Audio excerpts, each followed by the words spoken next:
We've got Joanna from Portugal. So great to have you, Joanna. Thanks for joining us. Kim from Oak Park. Glad you're here.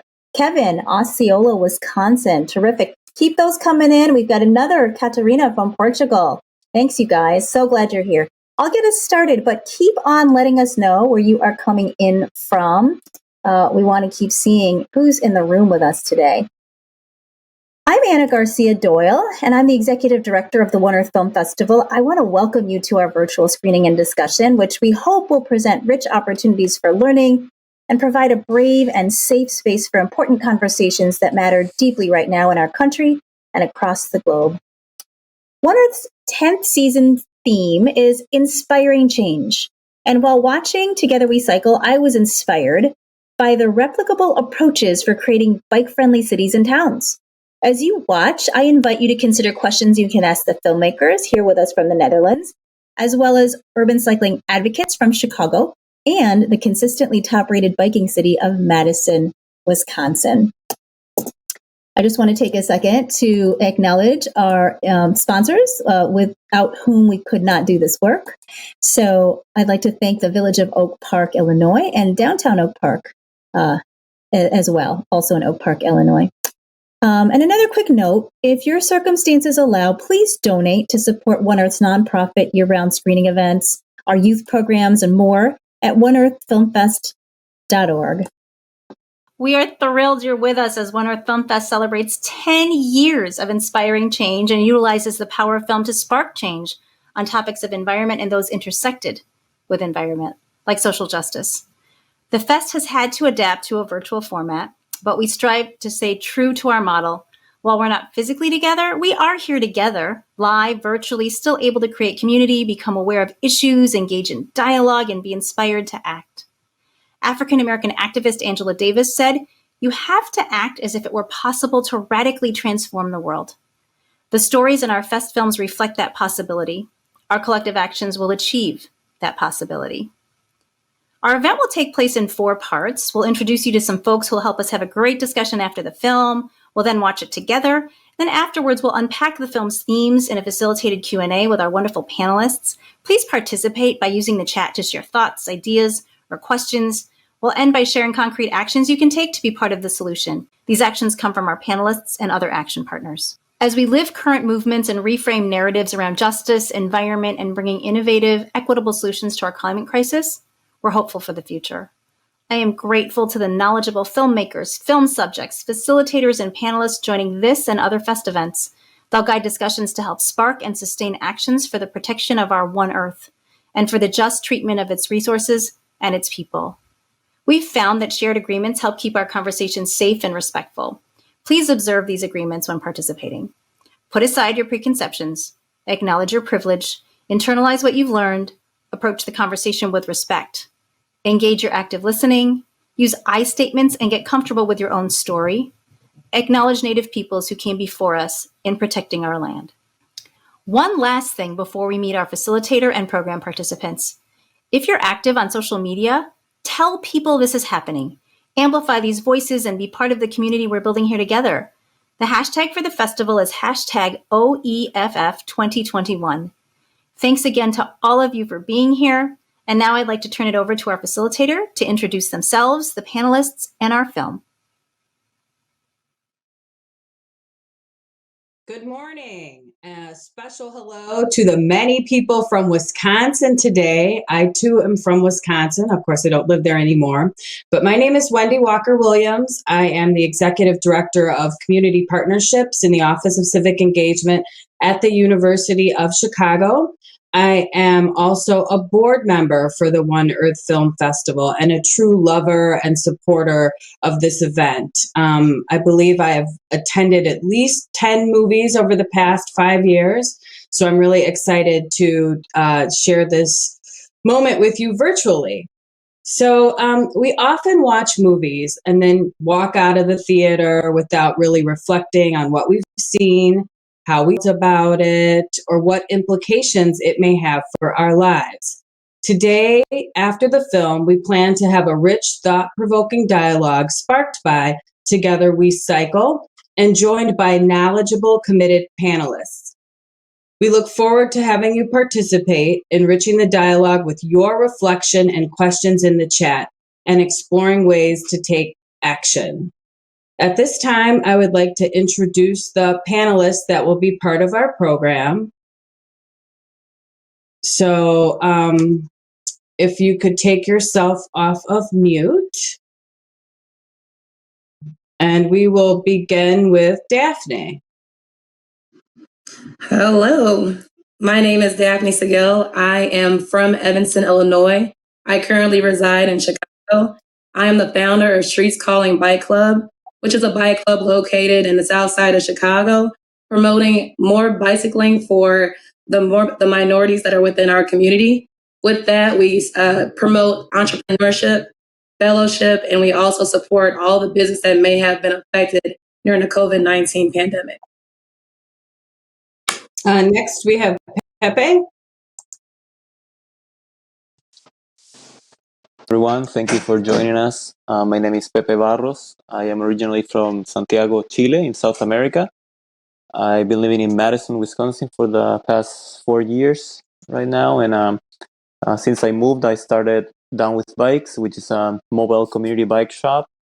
Our mission is to increase access to affordable bike repair by partnering up with community centers and farmers markets, and also opening some opportunities for more opportunities for people of color and Spanish-speaking populations by opening internship opportunities for Spanish-speaking students, etc. I also work for the city of Madison as a pedestrian and bicycle outreach specialist during the rest of my time. Thank you for having me. You're very welcome. And now I would like both filmmakers to please introduce themselves. We'll start with Gertjan. Hello everyone, my name is Gertjan Hulster. I live in Haarlem in the Netherlands, and I'm one of the two directors of the film you're just about to see, and we are very pleased to you all and come and see it.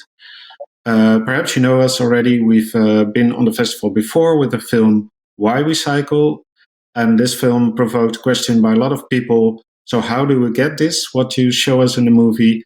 And hopefully this film you're just about to see will give you some answers to that question, how to get a live and a beautiful cycling culture in the places you live. Thanks for coming. And Arne. Hello, everybody. I'm very proud that we are again on the 100 Film Festival. When we were in Chicago, we had a really great time. We met lovely people. I really enjoy seeing so much people from so many different places who logging on the chat. We'll be available after the film for question and answers. So I'm looking forward to that as well, and I hope you will enjoy the film. So enjoy.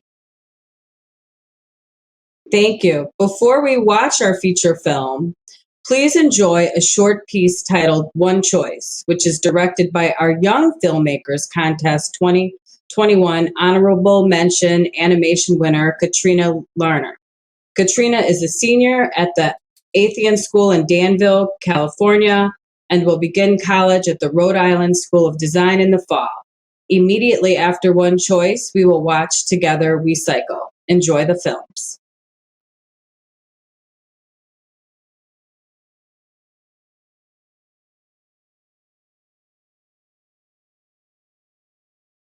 Welcome back. I hope everybody fully enjoyed that movie. I know I did. Please be sure to place any questions that you may have into the chat. I would like to reintroduce the panelists and share with you their bios. Our co-director, Gertjan Hulster, lives in Haarlem with Petra and their 4-year-old son, Pike. Pike has ridden his own bike since he was 3. Gertjan is not only a filmmaker, but a part-time elected counselor for the city of Haarlem. In Harlem, 95% of the people state that they cycle on a regular basis, and about 30% of all the trips are done by bike, which is really cool. It's still a goal to make more room for cyclists in Harlem. Arne, the other co-director, after studying sociology and journalism film, was a passion that really got him going. He loves going to the cinema and makes films and has made films now for more than 15 years. Why We Cycle Together, We Cycle were the first full-length documentaries that he made in collaboration with Gertjan. He lives in Amsterdam, and has 2 children. Daphnay Sagaille, I'm sorry if I pronounced that incorrectly, is the co-founder of Streets Calling Bike Club, which started in April 2020. The organization started to assist with Black and brown-owned businesses that suffered through the COVID pandemic. Their rides encourage minorities to cycle more frequently by creating a unique biking experience where the ending destination would be a business in need of assistance. And I believe that is here in Chicago. Pepe Hoffens is the executive director of Down with Bikes and pedestrian cycle outreach specialist for the city of Madison, Wisconsin. Down with Bikes is a community mobile bike shop working to increase access to affordable and equitable bike repair with a 3-way model, including private repairs, donation-based, and free bike repair. The organization focuses its impact on communities of color and Spanish-speaking communities by partnering up with community centers and farmers markets. So I would like to begin our conversation with a few questions for our panelists. So if you could please add your questions to the chat, that would be great.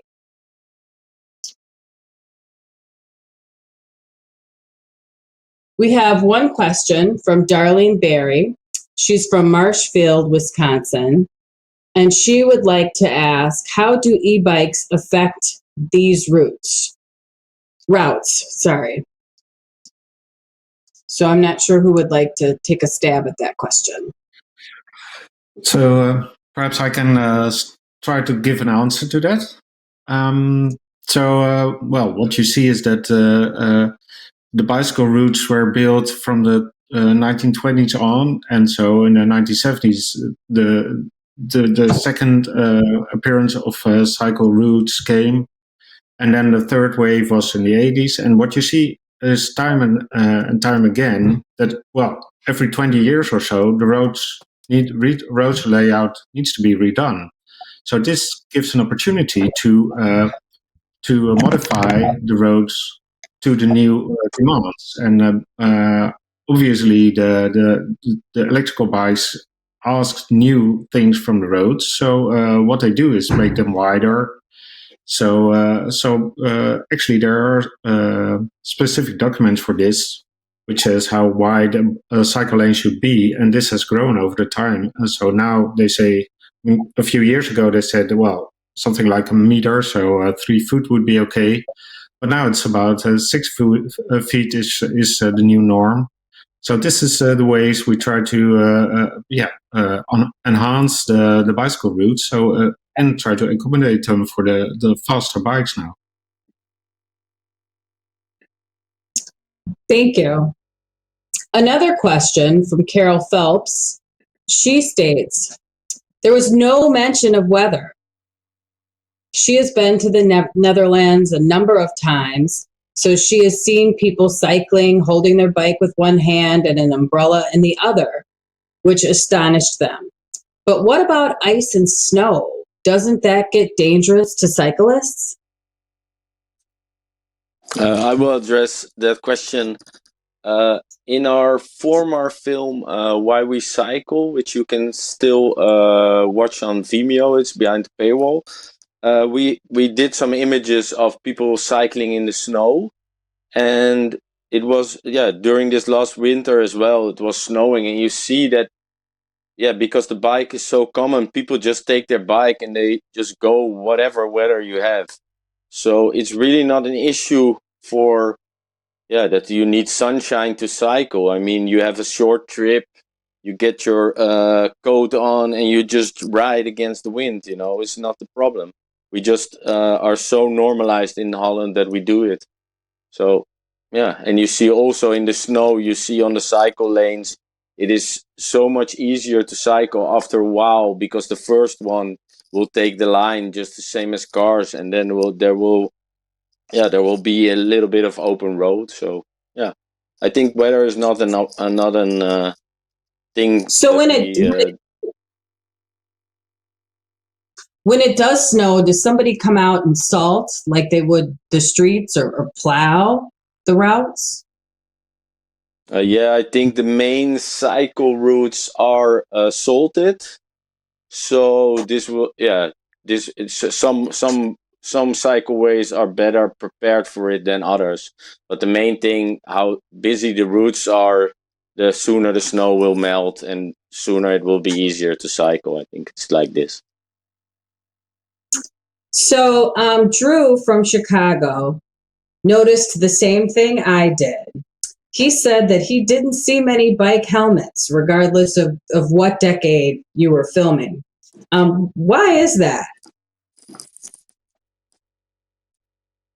Well, I think the main reason is that there's a lot of cyclists in the Netherlands, and the more people cycle, the safer the system gets. And as you saw in the movie, there's heavy investments being done in making the system really safe. So the number of cyclists which get injured is not that high. So that's why people don't wear helmets. And if you ask people to wear helmets, then many people won't cycle again. And then the numbers drop, and then the system gets less safe. So it is always there's always a debate about it in the Netherlands as well, because there's always people who say it's much safer if people will wear helmets. But the other thing is that if people will helmets will be mandatory, then a lot of people will get off their bikes and sit in the car again. So that's why you don't see many helmets, and we're very happy with that, because it's much more pleasant, of course. Yeah, I totally agree. You see one helmet in the film of the e-bike. This bike goes about 40 to 50 kilometers an hour, and a helmet is mandatory for these bikes because they go really, really fast. But for the rest, everywhere we show our movies, this is always the first question. We don't see any helmets. Why is this? And I always like to use the comment, like, research shown that head injury, the most common head injury you get is while people fall in the shower, yeah? So you should also wear a helmet in the shower, And so, there are some accidents, of course. People fall from their bikes, but it's I don't think it's really necessary to wear a helmet if you don't go very fast, because what you say, the title of the film is Together We Cycle. So also the car drivers in Holland are cyclists themselves. I own a car. When I drive to Amsterdam, I'm constantly aware that from every corner, from every direction, there can pop up bicycle riders. So this is the main thing, I think. Great. The next question is for Daphnay.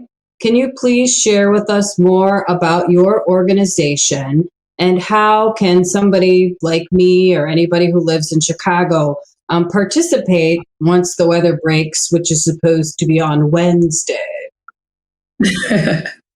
Absolutely. So my organization, again, started last year. What we found was that a lot of people who are minorities do like to bike. The only problem is we find that we like to bike in groups rather than exercising on our own. So with that being said, we created that group and created a network in doing so. And this has actually attracted just about everyone in the Chicagoland area that would like to bike. With that being said, we found that people in other cities such as Detroit, Philadelphia, DC, and North Carolina were also interested. So we also expanded our initiatives to cities too. So we have different chapters. With those chapters, we found a way to commute with people Now we're able to bring each chapter together. Now we're also learning about new people and new ways of bicycling in that sense, and in the same sense, supporting our own community. And also, if you're ever interested in joining our bike club, we do have a Facebook page, Streets Calling Bike Club. And then we are also on Instagram, streets.calling.bc, along with all of our other chapters. If you're interested, just send a DM and we will add you to our club. By chance, did you guys meet at 63rd Street Beach on Saturday mornings and bike the way? If so, I participate for all of Chicago area. Yes. So when you patronize the businesses, did you let them know ahead of time that you were coming, or was it like, surprise, we're here? No, so we would reach out to them in advance, letting them know, especially during when COVID was going on with the capacity levels, we're definitely not able to just pop up on any business in that sense. So we would let them know in advance that we would organize a whole event for people to enjoy themselves at those organizations, as well as provide them more business for that time being. So everything is pretty much organized. Yeah. Great. The next question is from Julia, and this is for Pepe. How do you, in Madison, connect bikes with the farmers market? She is a commissioner for the Oak Park Farmers Market, and she'd like to learn from what others do as well. Thank you for your interest, Julia. And well, the way we have been working is that we have noticed that bringing more bikes to the farmers market has a lot of benefits.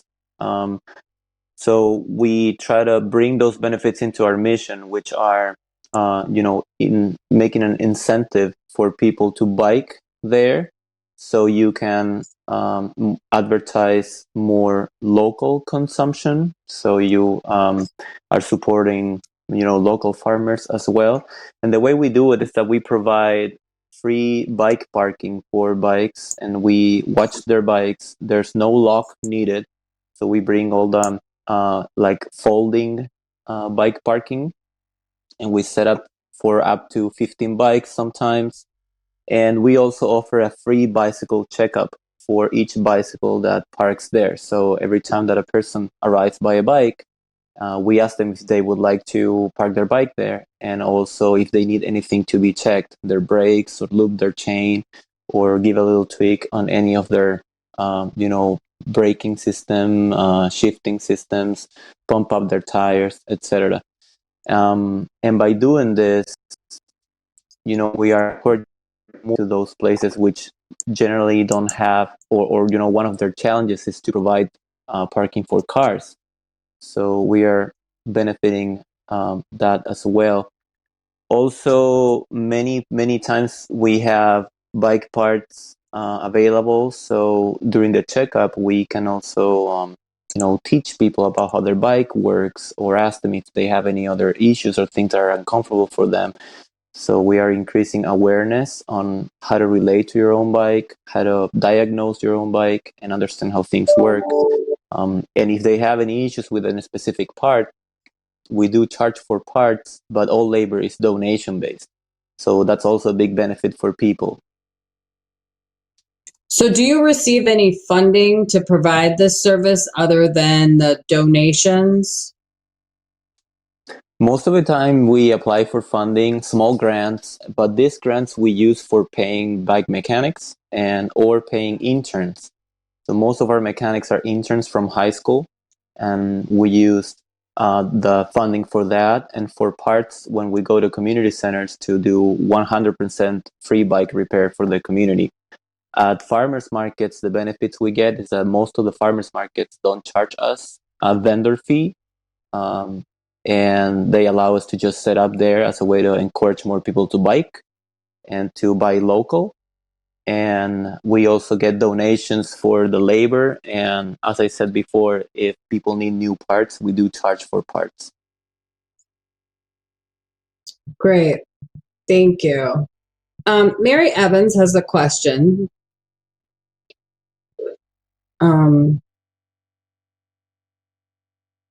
She's curious about how to use one of the 3-speed bikes. She's curious about how to use one of the 3-speed bikes, how the 3-speed bikes became the norm. In the United States, everyone wants to use 10 to 30 speeds, racing bike style. So I'm not sure which expert would like to address this question. I think she's talking about, first of all, the city bikes here are just bikes where you sit upright, which is quite special, I think, here. And I think still 90% of regular bikes don't have any shift gears. So they're just, how do you call it again? So they just have Single gear. You have to kick back to brake. No, you don't have a gear, no. So most bikes don't have gears. And but obviously there's the subculture of racers here as well. And there's many people have race bikes. But for regular traffic, you just use a bike with no brakes. And it's very easy. And big advantage, of course, is that they don't break down that easy. So they're very low in maintenance costs. So that's why most people use these bikes, I think. And sitting upright is very common here, and it's also very nice because you have a hand free to do some calling, which is illegal, but people do that anyway, and or handle stuff, or having your children on your bike. So that's the most common bike here in the Netherlands. And I don't know why that is different in other countries, but perhaps it's because you want to be very fast there.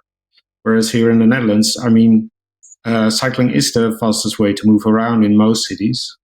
So you don't need a faster bike because it is the fastest way to move around anyway. Makes sense. Pepe, this next question is for you. Can you please tell us more about how and why Madison, Wisconsin is consistently ranked a top bike city in the United States? I think there are different reasons of why that has been happening. One of the main ones is the ability of the city to have consistent funding for positions within the city system that are internally advocating for pedestrians and cyclists. I believe there has been at least 20, if not 30 years of positions that have been within transportation departments working for infrastructure, pedestrian safety, etc. So I think that's pretty unique, very valuable, and that has also led to more partnerships with local manufacturers as well, and other advocates, and leading to other organizations to form there. So there are, I think, advocacy is very strong in the city, and that's both an effect of the city allowing departments to advocate internally, as well as many of the people living in the city are cyclists too. So like the co-directors of the documentary have been saying, people that cycle in Madison also drive, and people that drive also cycle. So there's a big awareness that has been happening over the years there, and people would like to see those improvements. Also, some important decisions were made a while ago in terms of connecting Madison with the local landscape. So there's a lot of recreational routes that have been there for long. And also, I think a big effect of having a Wisconsin chapter of the university there, UW Madison, right there, I think it's also an important factor, because the university, as the documentary says as well, brings a lot of students that don't normally move by car. They prefer the bicycle. So that population explains a big percentage of the whole city. So I think it's been a balance between advocacy at different levels and also a big population of students that have been living there pushing for the safety measures as well. Due to that, the city has been very good at accomplishing infrastructure in the downtown area around the university, and also connecting to some communities outside the city, like other small cities around or the landscapes. And right now, and as the documentary says as well, the job is never done really, because right now we are working a lot on how to connect the gap that are neighborhoods that are right in between. Like you have the downtown that is very well covered, and then you have routes that go far away from the city to beautiful landscapes, but right in the middle are many neighborhoods that don't have as good as a connectivity by bike that downtown area has. So of course there's always room for improvement. Okay, we have another question. Thank you. This question is from Rachel. She's curious about the outcome of the midnight fight between the aldermen and the business owners who didn't want cycling paths by their shops. Any idea how long it was after the cycle paths were implemented until the business owners stopped being angry and saw the benefit? I can say that. I think a lot of. Oh yeah, okay. Yeah, I think it's Both of you still can what Pepe also said. It's an ongoing struggle. Today, still, business owners are against cycling paths, and when you remove car parking in front of shops, it's still an issue. But it's less an issue because, research show that bicycles or no parking in front of your shops and the bicycle accessibility for shops is really helpful. So this is also something that changed over time, but still is something between the ears of people that removing car parking is a bad thing. If you say to people or business owners in the city, but when it's done, the business owners also say like, whoa, it's really turned out to be a nice shopping street now the cars are gone. But yeah, it's something that doesn't really sink in people's mind, and I think this will change more over time, and when there are when there's less cars in cities, I think. So, Daphnay, I know that an interesting example is that. So, can I add something? So, when Delft tried to push out the cars from the city center, the shop owners were given the opportunity to refund their income loss because of the cyclists, because of the cars, the car parking place which were taken out. So after 2 years, they asked the shop owners again, so did you lose any money because of this? So nobody came to claim this funds. So sometimes it takes a bit of time, but in the end, I think it's good for the shop owners, but it's hard for them to recognize this. So Daphnay, I know in Chicago we also have aldermen, and your organization tries very hard to patronize Black and brown businesses. So I'm wondering, in those communities in particular, where you mostly have restaurants and stores that are owned by Black and brown people, how do those aldermen feel about bike lanes?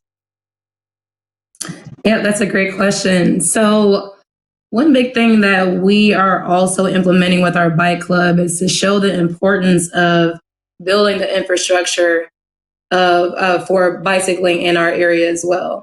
We're also patronizing for that as well. We're actually working with a few aldermen right now to implement some projects that are currently in motion right now. It's actually amazing that I'm from Evanston and now living in Chicago, because I have the ability to compare and contrast the accessibility that I did have living in the suburb rather than now living in the city. I do think that do need to put as many investments into building our environment, most necessary for our on-road trails as well as our on-street accessibilities. Because if you go to the suburbs, you find that you have bike lanes. Our bike lanes are actually taking up half of the actual road. We have accessibility when it comes to rental bikes. They're just about on every single corner that you could think of. If you want to compare that to Chicago, we actually just implemented bike rideshare just this past year to be more available on every city corner. So if you think about that and consider, oh, well, Evanston's actually had this for many years. Now we're actually starting to focus on biking throughout the city. With Streets Calling Bike Club and the presence that we do have within the city, I have now realized that a lot of aldermen, and I've actually spoken to myself, are finding that it is more necessary to implement more bike lanes, which is something that's actually in the works right now. I currently have an app that lets me know about any accidents that are currently happening around my area that I'm in. I would say about 3 times a day, I'm receiving a notification about a bike that's just been hit by a car. That's mainly because we don't necessarily have those paths, and we actually have potholes throughout the whole street. So with that happening and saying that, we need to implement more within our city, we are actually currently having those conversations and they're actually going well. So I do see that within the next year that we are going to have a lot more changes happening, especially in Bronzeville area. And then slowly we're going to move further south. Because what we've noticed is when you're in the suburbs and we're talking about biking, we're thinking about more of exercising. But when you move further south, biking is more to commute. So we need it more than ever. So we are definitely being advocates and trying to implement that as much as we can. So Darlene put in the chat, have we heard of outspoken bike rental in San Francisco? She knows that bike sharing is a thing there as well as in Chicago. But is this an opportunity that is available in the Netherlands? Yeah, bike share is an opportunity in the Netherlands, but it's mostly the largest system is that of the public transport, the train system here in the Netherlands. So at every station, there are plenty of what we call OV-fiets, which is then translated to public transport bikes. And so you can rent them at every station. And that's, I think it's now the largest system in the world because it's at every station and and it's growing with 30% rentals each year. So it's a tremendous success. And and that's combined with the large and even larger bicycle parkings at every station. Somebody asked a question about that. So most stations now in the Netherlands have huge underground free parking systems for bicycles. And most of the time, you get your bike, you can rent a bike there if you arrive and you want to go further. So I think one of the major issues for the success in the Netherlands is that the public transport or train system and riding a bike is a very good combination here, and that's I think that's really one of the key successes here. So there was a shot in the film of a bike parking garage with a massive number of bikes. Jody would like to know, where was that, and is this common or uncommon? Parking that we took in this film, I think it's Utrecht. I don't know for sure if that was it, but it's the largest bike park that was built recently. But now they are building like bike parking everywhere at station. They finally understood that for a cyclist to park your car inside the station and just go lock your bike, move up to the trains. It's much easier. And this is a recent development. Like I live close by a smaller station in Amsterdam, and they just built an underground parking lot, which has like loads of space, and it's full all the time. The parking place is close to the train, to the outside, to the train tracks. are full, so you have to walk really far to park your bike and go back. But it's for free. You just check in with your OV card, and for 24 hours you can park your bike there for free. So when it's raining, you don't have to clean your saddle or things like this. I think this is really luxurious, for us as Dutch people. I think this development will increase, because in Amsterdam they now even building bigger bicycle parking than there were ever before in the Netherlands. So I hope this will continue. Great. Peter from Lisbon would like to know, how long did it take for city center commerce and shop owners to realize the benefits of the cycle paths at their doorsteps? How would you convince shop owners that getting rid of cars isn't a threat to their business? We talked about this before. This is, of course, one of the major issues. I mean, shop owners always tend to think that parking spaces in front of their shop is very important, but not all of them. So if you talk to them, there's always a few who recognize that the cyclists are very important as well. But I think this is still a struggle in the Netherlands, and it takes time. But if you talk to people, I mean, most people like to have safe streets where people can linger, and where people feel at home. So, and I think this is also very important for shop owners. So in the end, they will recognize that cycling is very important to them.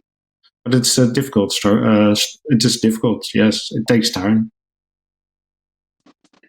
The next question is. Oh, go ahead. Sorry. Yeah, I just wanted to add to what Gertjan's saying. I think it's also, there are ways to facilitate that interaction between cyclists and shop owners too. Like, for example, in the US, there's bicycle benefits program. That is a way to attract more cyclists, and it's more like it's more of a friendly way to incentivize shop owners to also take a step forward, and understanding that it's not that they can just sit down and wait for all customers to come. They need to do a little bit too to engage with this new culture.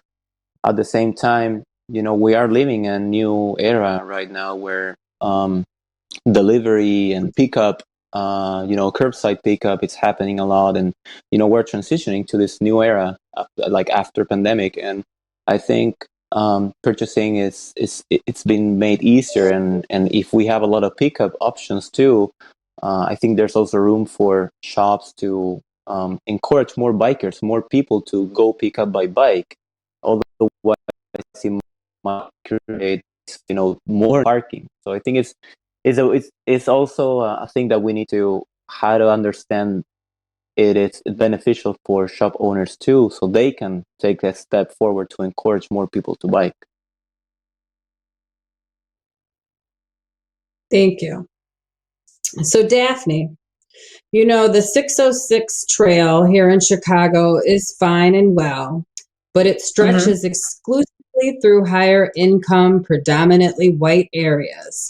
So in your ideal world, what would the bikers' utopia look like here in Chicago?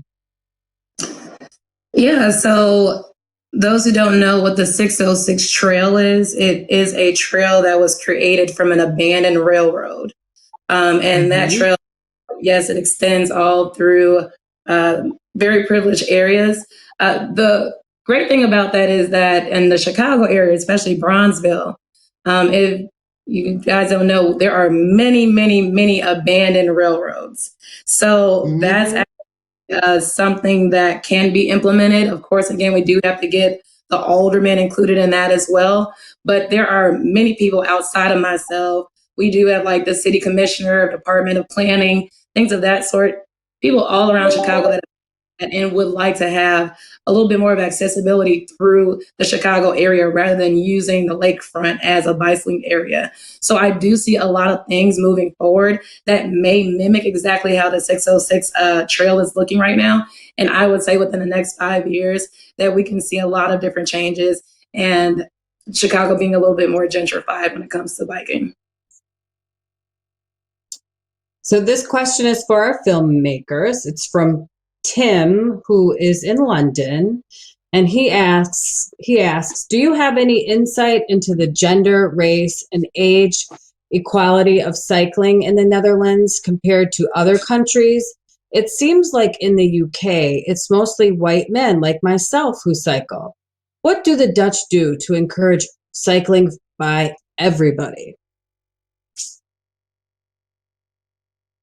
I think an example is also in the film that you see in Rotterdam. They have different programs for immigrant people who are just arriving to the Netherlands, and also social programs like for a lot of poor people. A bicycle can be really helpful to expand their how you say it, their way of life. They can go further away from their community. They can go to the city center, because if you don't have much money, public transport is also a big cost for people. So like the city in Rotterdam in Holland or in the Netherlands, they actively are involved in social projects where poor people or immigrant people with an immigrant background are trained to cycle. And we were there shooting some footage on a big square. They just give everybody a bicycle, and they start by sort of flapping, and they have to touch the feet on the ground, and they're all yelling like, "Woo! What's happening?" So yeah, I think this is also, and this is something new also, because like 20 years there wasn't these programs. I think they are the bike give more inclusion to people. So if you ride a bike, you also get out of your social bubble. You meet different people in the street. So this is also very important. I think maybe Gertjan can address some to this question as well.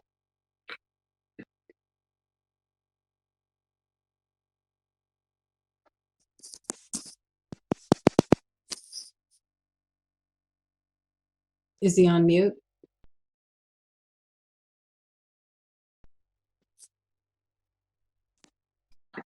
Sorry. So what you see is that most people who cycle in the Netherlands are white, so they're predominantly. But so the newcomers and the people from other areas are picking up the bikes now, and so they're also helped on the bike. But what you see, I think this is quite interesting in the Netherlands, is that what we say in the film is that the women outnumber the males. So there's more women cycling than men. And this is also because people use it here as regular transport, and also use it to bring the children to the schools. So it's not very uncommon to see a woman cycling with 2 or 3 kids on one bike, or with a transport bike.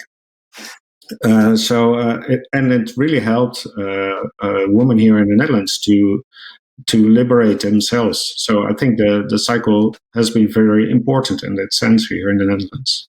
And I know in many other countries, cycling is more a male thing. And I think this is the most important reason for that is, of course, that cycling in most other countries is quite dangerous or hazardous.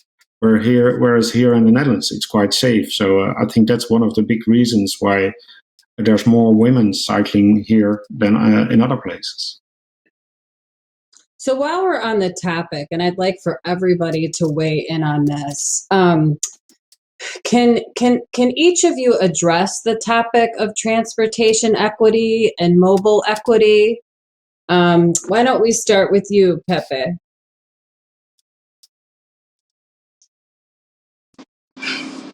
Sure. Thank you, Wendy. I think in terms of equity, there's a lot that we have been working on, and I think where our efforts are going to right now is to understand how people relate to biking and walking. Many times we approach the community with a certain fixed idea of what is the proper way to ride a bike, what is the proper way to walk in the sidewalk, or crossing the streets.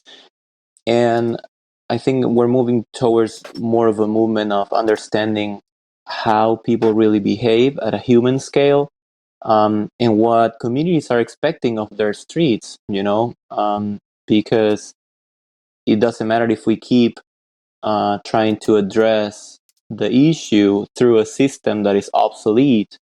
It's not going to bring anything new or good for us or for the community. So, in terms of what Madison is doing, is we're trying to approach more to the community right now, and that's the way I see it too, to really understand.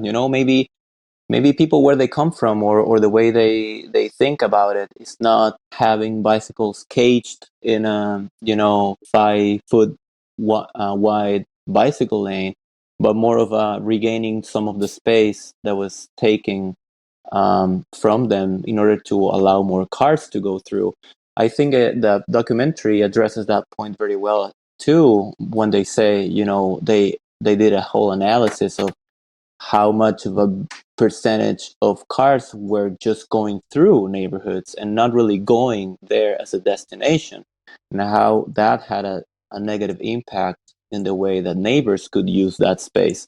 So I think there's really a need for that, to, instead of imposing how things work, is more of how would you like to relate to your own street, to the street that is in front of the park your kids go to, the streets that are around the schools the youth go to, and the streets that are in front of your house.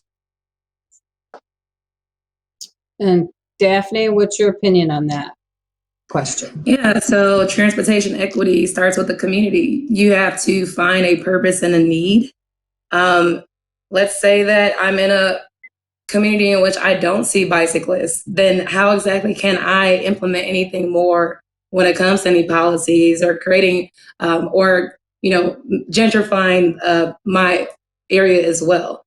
So really it comes with community finding purpose, and then with that, people finding the reasons is why you're biking and why it's so important within your area. Now we're able to implement it. Now we're able to find people to advocate towards making our city a little bit better. Great. Arne or Gertjan? I think it's an ongoing struggle, which is also addressed in the film. Like now, also in Amsterdam, you see that a lot of neighborhoods within the city center, there are a lot of people who ride their bikes, but there are other neighbors there or neighborhoods where people don't really ride their bikes.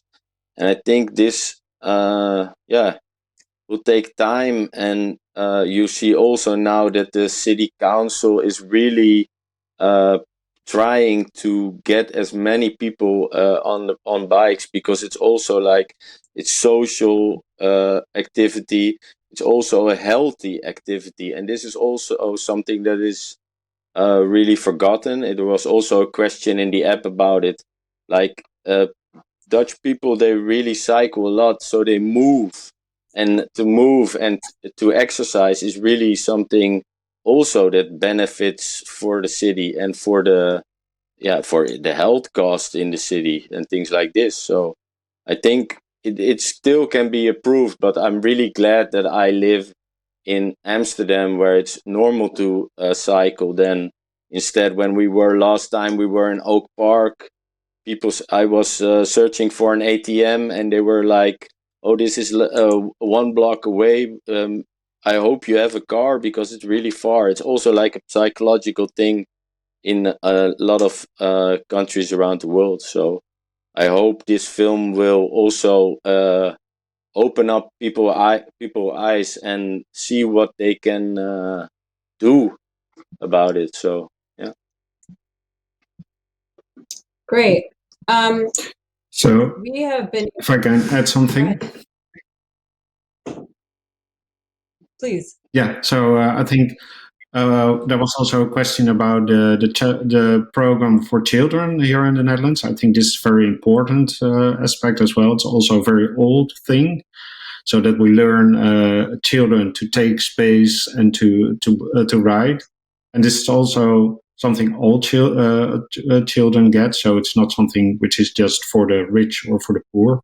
And I think what is also very important, I mean, it's not only helping the poorer people to get a bike, it's also that we have some people who are in very high positions who ride their bike and show off that they're doing it. Like our prime minister now, he's now out of office for the time because there's going to be elections, but he is riding his bike. So whenever there's a possibility, he rides his bike and shows that he's doing this. And also our king is doing this. And this is very, very important because for other people, it is something you can relate to. You see these very important people and they ride their bikes. So it is something you can do as well. So I think this is very helpful to have some key figures who like to be seen on a bike. And I think if you can manage to do that, this will really be very helpful to people from all walks of life. Thank you. We still have a number of questions in the chat, but we do need to move on. Let's talk about what actions people can take to be part of the solution. The next slide summarizes some top actions submitted by our panelists, as well as some of our hosting sponsors, partners, and team members.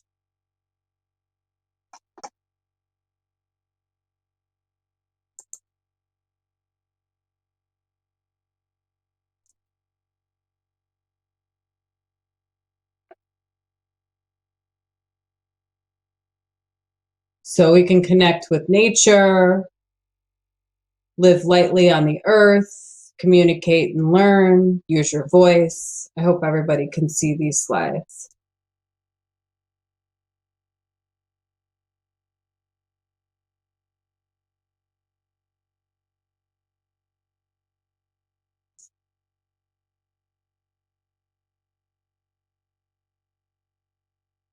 Please know that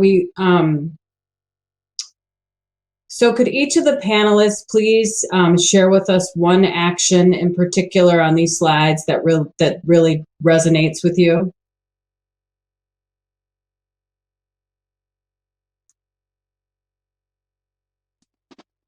Well, if I may start, the one that really resonates with me is use your voice. I think we all have a voice and have a power, but also we need to acknowledge that due to some injustice, not all voices weigh the same. So I think it comes with using your voice for amplifying other voices as well. And we need to be conscious about that and use our privilege to benefit the have not been heard in the past and in the present as well. So try to be consistent on that, and also, sometimes you say use your voice and hear the channels, but we have to be aware of sometimes those channels are not the most comfortable for people that have several jobs or big families or multiple incomes, or they have to rely on transit and spend a lot of their time using those modes of transportation, etc. So yes, use your voice, try to amplify the voice of others that have been not heard in the past, but also use your voice for updating those channels to understand that those channels are serving most of the community. Arne, what about you? I would say go outside and enjoy nature, which I also do on a bike. I live in a dense city like Amsterdam, but yeah, I mainly work behind my computer, and I love to go outside of the city on my bike and just, this also helped making the film. You get so great ideas while moving and let your mind at ease. And this is also how we made this film. We went outside and filmed people who were enjoying their ride and were really open for us, which I really like. So yeah, this for me is always the thing, go outside, walk. Like me and Gertjan have a film company. Most of our ideas grow while walking together in nature, or yeah, we just walk and ideas pop into our heads. So yeah, I would say this one, I would like people to do it as well. So cool. Daphnay? Yes, I'd also say use your voice too. Sometimes we all find some issues that don't settle well with us. Who would have known that we have other people with like minds, that we can all come together and use our network to try and make a difference? I think with my first initiative, understanding my environment, understanding the issues in which I do see in Chicago, I had no idea that so many people would back me up and still had the same ideas that I had. So if no one's actually going to step up and use their voice in order to just, identify the issue and find a solution, we wouldn't get anywhere at this point. So I'm just grateful that I have other like minds, I have other people with higher and louder voices than I do have right now to back up a vision that I do have. That way we can all work together as a community to make change. And last but not least, Herhan? Well, I think what Daphnay says was actually what I wanted to say, because I think it's very important to talk about what you're doing, and I mean, cycling is very important for health, but it's also really a social activity, and it's very powerful because you get in touch with your neighbors and you see other people cycle, and you can talk to them when you wait at the traffic lights. So it's a very important activity, and talk to people that it is such an important thing to do. And it's just small change, but I think it really can really make a big change in the way you live and the city you live in. So please know that we will share with everybody these take action points, and the recording of this discussion, as well as a transcript of the chat with ideas and resources that have been covered. I would like to take this opportunity to just give a huge round of applause and thank our incredible panelists for participating today and so generously giving of your time, wisdom, experiences, stories, and perspectives. So thank you each so much for participating today.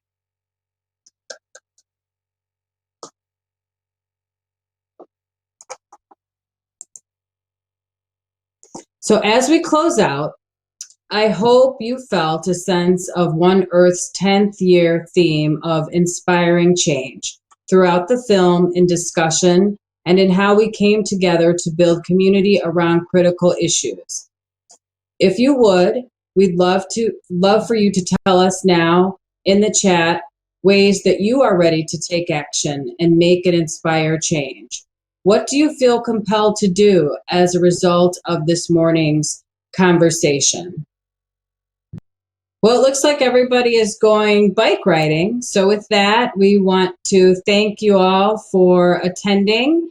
To learn more about our panelists and to stay in touch with their work, please see the links on the slide.